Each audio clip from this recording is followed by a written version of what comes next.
kawan-kawan PPG Akuntansi. Perkenalkan, kami dari kelompok 2 akan mempresentasikan hasil ruang kolaborasi kami dengan tema video pembelajaran yang ada di YouTube. Sebelumnya, izinkan saya untuk memperkenalkan tim. Saya Indah Nursyah Salam, ini Fitri, kemudian ada Mbak Hasna, kemudian Mbak Febri, kemudian ada Mbak Marfuatun. Cukup sekian ya perkenalannya karena sudah kenal. Kita akan langsung masuk ke materi.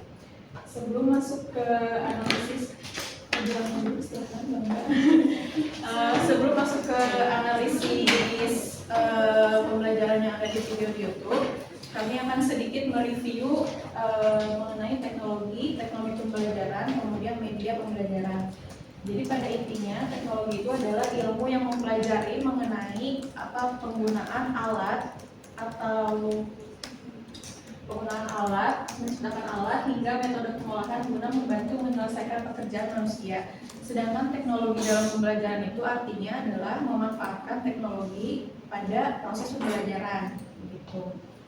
Selanjutnya ada mengenai media, ada media dalam pembelajaran.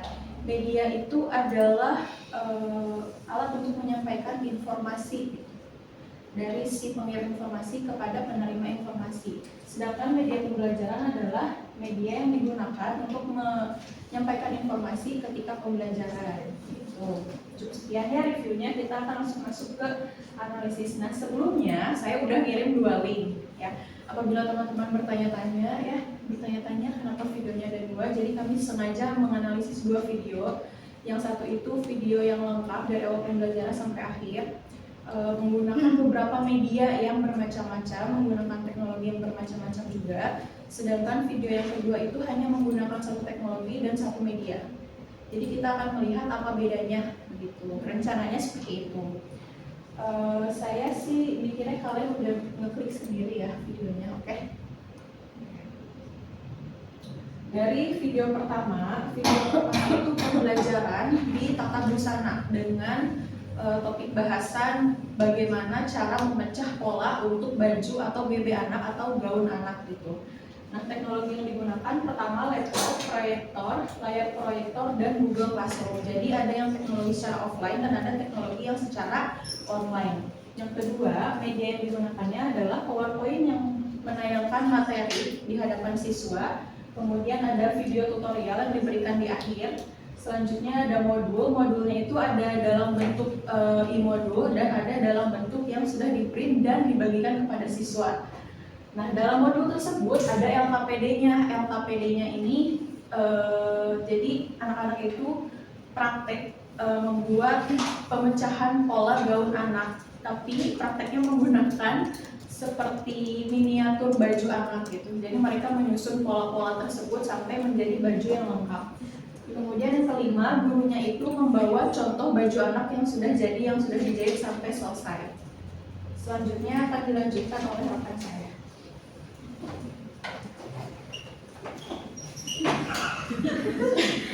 Maaf ya, kamu berlima. Untuk selanjutnya, saya akan menyampaikan analisis mengenai kekuatan dari teknologi dan multimedia atau media pembelajaran yang digunakan pada pembelajaran dari video yang sudah kami analisis. Nah, untuk yang pertama, pada pembelajaran tersebut menggunakan Google Classroom, yang mana Google Classroom tersebut dapat membantu guru untuk dapat mengelola kelas dan juga berkomunikasi dengan siswa, yang mana Google Classroom tersebut dapat diakses di mana saja dan kapan saja.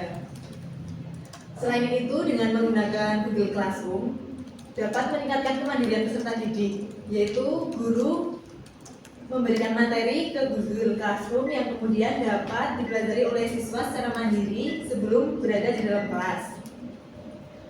Nah, untuk selanjutnya, media yang digunakan yaitu video tutorial berupa langkah-langkah membuat pecah pola pada busana anak pada pembelajaran tersebut. Nah, video tutorial ini dapat digunakan dalam membantu peserta didik untuk memahami materi. Karena video tutorial tersebut dapat memberikan visualisasi kepada peserta didik dalam langkah-langkah untuk menyusun pecah pola pada busana anak. Selain itu, video tutorial juga dapat dilihat kembali apabila siswa masih belum mengerti atau mau mengerjakan langkah-langkah dari awal lagi untuk memperdalam materi ataupun pengetahuan mengenai pecah pola pada pembelajaran pada busana tersebut. Untuk yang selanjutnya, video tutorial juga dapat memudahkan penyampaian materi yang dilakukan oleh guru. Selain membantu guru dalam menyampaikan materi, video tutorial juga dapat membantu siswa dalam memahami materinya. Nah, untuk selanjutnya teknologi yang digunakan yang berupa laptop, LCD proyektor, dan juga e-modul ini dapat mempermudah pembelajaran. Karena dengan adanya penggunaan e-modul yang ditayangkan melalui laptop dan LCD proyektor itu dapat meningkatkan minat siswa untuk memperhatikan materi. Sehingga hal itu juga dapat memberikan pemahaman yang lebih kepada siswa untuk memahami materi yang disampaikan pada pembelajaran tersebut. Nah, untuk yang selanjutnya, kelompok kami akan menganalisis mengenai kelemahan dan kekurangan dari teknologi dan media yang digunakan pada pembelajaran tersebut. Baik, untuk kelemahan atau kekurangan dalam video pertama ini, tadi kan ada media yang digunakan ya, PPT, kemudian ada video tutorial juga, dan materinya itu dibagikan di Google Classroom sebelum masuk kelas. Nah, untuk media PowerPoint sendiri, jadi gurunya ini kan menggunakan slide dari PowerPoint. Nah, untuk kekurangannya, jika guru ini tidak bisa memvariasikan slide PPT-nya, itu bisa jadi akan membuat siswa bosan dan kurang tertarik dengan pembelajarannya. Kemudian untuk video tutorial yang diberikan, nah ini bisa dilihat kembali oleh siswa di luar kelas, namun membutuhkan internet yang pertama. Kemudian video ini kan sifatnya satu arah ya, jadi kalau misalkan siswa melihat secara mandiri kemudian ada yang masih kurang dipahami, itu siswa akan sulit mendapatkan umpan balik dari guru. Kemudian materi pembelajaran yang diberikan di Google Classroom ini juga membutuhkan internet yang stabil dan butuh umpan balik dari guru. Nah, umpan baliknya ini bisa jadi kurang cepat dari guru dan kurang mendetail, sehingga pemahaman siswa juga kurang terhadap materi yang diberikan di Google Classroom. Itu saja untuk kelemahannya. Saya kembalikan yang selanjutnya. Baik, yang selanjutnya yaitu tentang kesempatan atau opportunity dalam penggunaan media pembelajaran, yaitu adanya PPT, Google Classroom, dan video tutorial. Di sini peluang pertama itu untuk meningkatkan metode pengajaran. Di sini itu guru dapat menggunakan PPT, Google Classroom maupun video tutorial itu dengan lebih bervariasi sehingga membuat pembelajaran itu lebih efektif dan efisien. Kemudian adanya pengembangan literasi digital. Di sini itu menjadi sebuah keterampilan penting dalam pembelajaran pada abad ini, di mana siswa itu diminta untuk terampil dalam menggunakan internet itu dalam mengakses media, dalam mengakses materinya melalui Google Classroom gitu. Kemudian akses ke sumber belajar global. Nah, di sini peserta didik itu juga diberikan kesempatan untuk dapat mengeksplorasi materinya sendiri melalui Google gitu. Yang keempat, pembelajaran secara mandiri. Di sini peserta didik itu bisa mengulang kembali video tutorial yang ada, dapat memahami materi itu dengan kecepatannya masing-masing. Terakhir, tentang kolaborasi yang ditingkatkan. Di sini dengan penggunaan Google Classroom itu guru dan siswa itu dapat berkolaborasi, tanya jawab itu terkait dengan materi yang sedang dipelajari maupun yang sudah dipelajari sebelumnya. Selanjutnya kita akan bahas tentang ancaman dan tantangan. Baik, selanjutnya adalah ancaman yang akan terjadi apabila guru itu sebagai guru tata busana tetapi hanya menggunakan laptop, contohnya menggunakan YouTube, menggunakan miniatur seperti itu, pertama adalah gangguan perangkat. Tadi sudah disebutkan bahwa kelemahannya itu jika nanti membutuhkan koneksi seperti itu. Nah, tentunya seperti tadi juga kita waktu maju juga mengalami, teman-teman bisa melihat langsung kita mengalami gangguan perangkat. Guru itu cuma membawa satu laptop.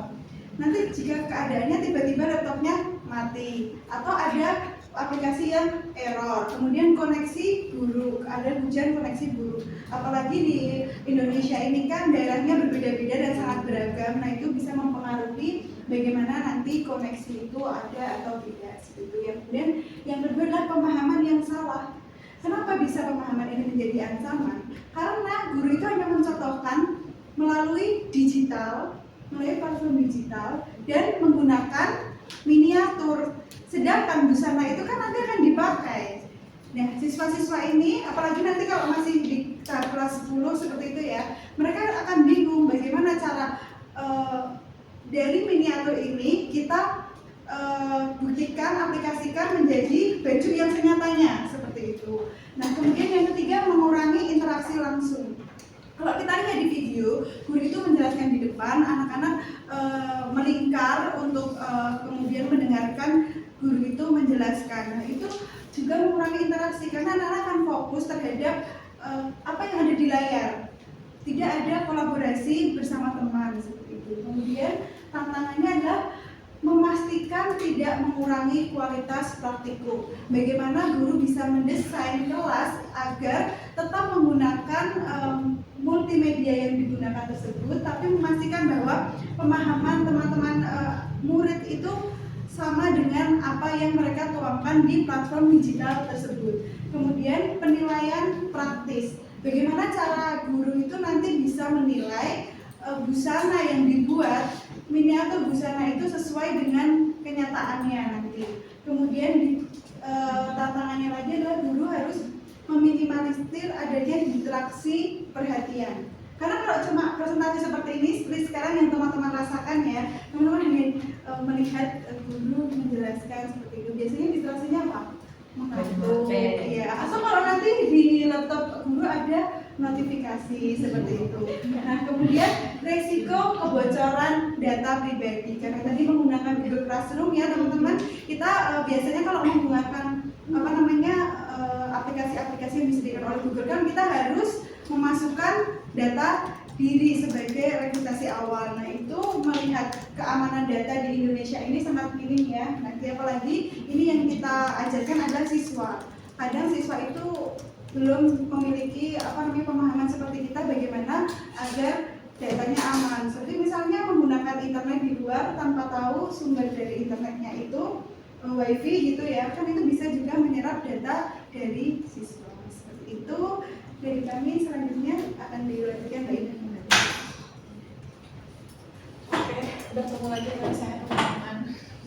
Jadi yang kedua ini kami menampilkan video tentang penggunaan media pembelajaran board game dalam pembelajaran akuntansi. Jadi kalau yang sebelumnya kan tata busana, nah kalau ini akuntansi. Jadi di dalam video itu secara singkat guru menggunakan permainan papan. Ada 4 sisi, ada 4 bidak, kemudian tapi hanya 1 dadu begitu. Kemudian kelompok siswa dibagi menjadi 4 kelompok dan ada 2 kelompok, ada 2 lagi siswa yang terpisah yang menjadi pembantu, bukan pembantu maksudnya yang membantu guru dalam mencatat jurnal. Jadi dia materinya adalah pencatatan termasuk dengan analisis dokumen transaksinya.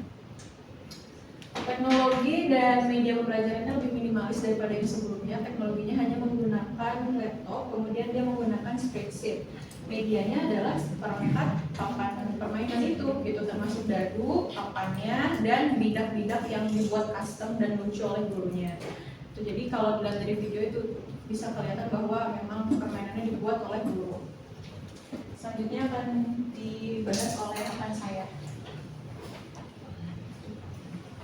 Nah, untuk yang selanjutnya yaitu pembahasan mengenai kekuatan teknologi dan media yang digunakan pada video pembelajaran dengan menggunakan board game akuntansi.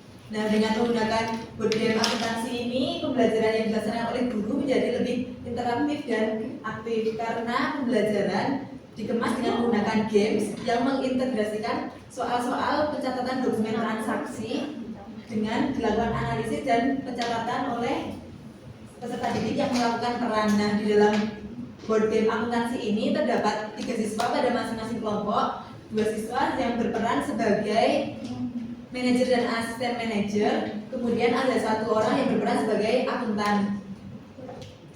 Nah, dalam pembelajaran yang menggunakan board game akuntansi tersebut itu dapat meningkatkan minat belajar siswa karena itu tadi pembelajaran yang dikemas dalam games, akan tetapi juga menyampaikan materi kepada siswa untuk dapat menganalisis dokumen transaksi dan juga melakukan pencatatannya, yang mana dengan meningkatkan minat belajar siswa ini nanti juga dapat meningkatkan pemahaman materi dari peserta didik tersebut. Nah, pada game tersebut juga dapat membantu kemampuan analisis dan juga pemecahan masalah peserta didik dalam menyelesaikan soal-soal akuntansi yang berasal dari dokumen transaksi. Itu tadi setelah dilakukan pelemparan dadu, peserta didik akan menjalankan bidaknya, kemudian akan sampai pada poin-poin peta yang akan memunculkan soal berupa dokumen transaksi. Nah, kemudian ada 2 siswa yang berperan sebagai manajer dan asisten manajer tersebut menganalisis dokumen transaksinya untuk kemudian menyampaikan atau mengkomunikasikannya kepada yang peserta didik yang berperan sebagai akuntan untuk melakukan pencatatan di laptop dengan menggunakan Excel atau spreadsheet. Sehingga dengan menggunakan board game akuntansi ini juga dapat meningkatkan kemampuan kolaborasi dan juga berkomunikasi peserta didik tersebut. Nah, yang selanjutnya yaitu dengan adanya penggunaan Excel dan juga teknologi berupa laptop itu dapat meningkatkan atau mengembangkan keterampilan yang relevan untuk bekerja pada dunia industri yang sesungguhnya, karena itu tadi dengan menerapkan pencatatan pada Excel yang mana itu juga sering terjadi pada dunia industri pada saat ini. Dan yang selanjutnya akan disampaikan mengenai kelemahan pada penggunaan teknologi ini.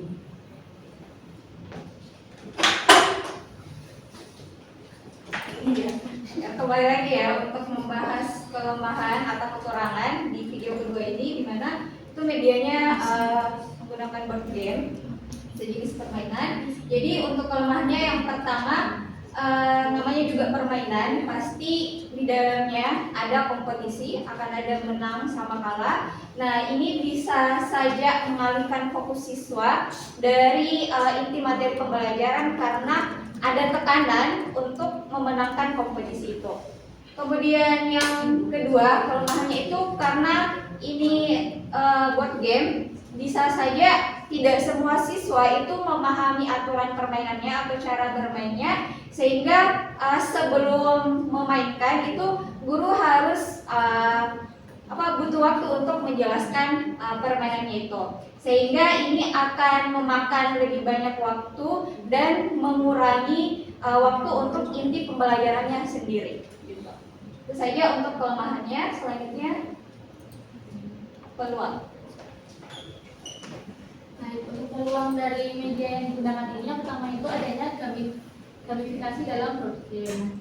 Dengan memasukkannya board game ke dalam permainan ke dalam pembelajaran itu akan memberikan motivasi kepada peserta didik ya untuk meningkatkan motivasi belajarnya. Kemudian yang kedua, pengembangan literasi digital sesuai dengan kekuatannya tadi, di mana Excel itu merupakan kemampuan atau keterampilan yang sangat digunakan ketika di dunia industri. Kemudian yang ketiga, integrasi teknologi dan multimedia.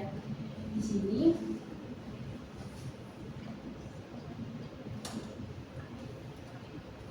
sini dengan adanya board game ini dapat meningkatkan bisa ditingkatkan dengan adanya board game secara aplikasi gitu kan. Dalam media belajar yang digunakan ini masih menggunakan kertas gitu. Jadi guru bisa inovasi atau mencari board game yang menggunakan digital gitu untuk supaya lebih mengurangi biaya gitu bisa. Kemudian adanya kolaborasi dengan aplikasi cloud. Ini kan seorang akuntannya itu tadi menggunakan Excel, sehingga manajernya itu tidak bisa mengetahui apakah pekerjaan akuntannya ini sudah benar atau belum gitu. Jadi untuk kedepannya itu ada guru bisa menggunakan semacam Google Sheet ataupun Excel online gitu, supaya manajernya itu juga bisa melihat bagaimana pekerjaan dari akuntannya. Kemudian yang terakhir yaitu dukungan pemerintah, di mana pemerintah ini dalam menggunakan yang memberikan kurikulum saat ini, yaitu kurikulum merdeka, di mana pemerintah ini memberikan kebebasan kepada guru ataupun sekolah itu untuk mengembangkan pembelajarannya sehingga bisa menggunakan banyak media pembelajaran gitu, lebih bervariasi seperti itu. Selanjutnya akan dijelaskan tentang ancaman dan tantangan. Baik, untuk media board game terdapat ancaman ya. Yang pertama adalah pergeseran nilai pendidikan.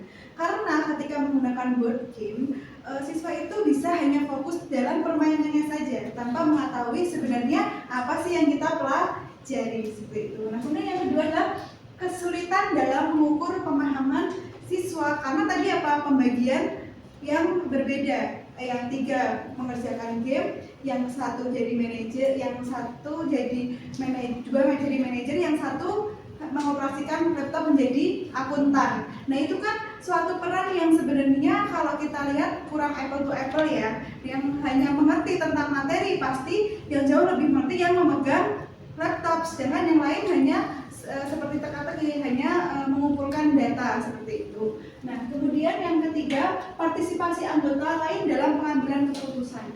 Ini yang mendominasi untuk pengambilan keputusan pasti seorang akuntan, karena dia mengerti hasil dari game yang sudah dilakukan tadi, pembelajaran yang diintegrasikan dalam game tadi.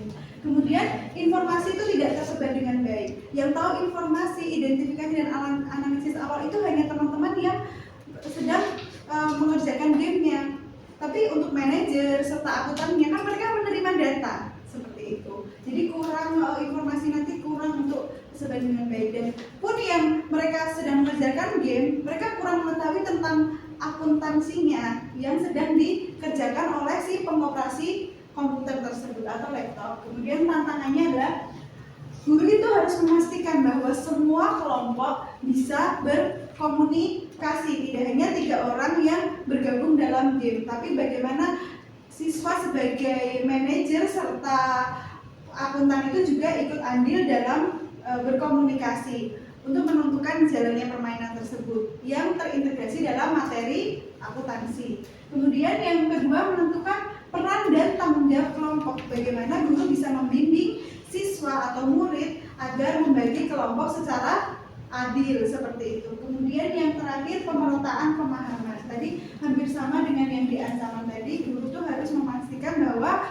semua siswa yang memegang peran masing-masing memiliki pemahaman yang sama terhadap materi yang sedang dipelajari. Seperti itu ya teman-teman. Sekaligus penjelasan dari saya ini untuk menyimpulkan dari kedua video tadi dapat kita simpulkan bahwa memiliki kesamaan dan perbedaan dari media dan teknologi. Yang pertama tadi teknologinya apa? Yang pertama lebih banyak dan beragam. Kemudian yang kedua hanya menggunakan board game dan laptop saja. Kemudian yang kedua, teknologi dan media memiliki kelebihan dan kekurangan masing-masing seperti yang sudah disebutkan. Kemudian guru harus meningkatkan literasi digital guna mengatasi ancaman dan tantangan. Sekian presentasi dari kelompok kami. Mungkin dari teman-teman ada saran, pertanyaan, tanggapan atau kritikan boleh disampaikan. Terima kasih. Baik, dibatasi atau tidak? Udah kan ya?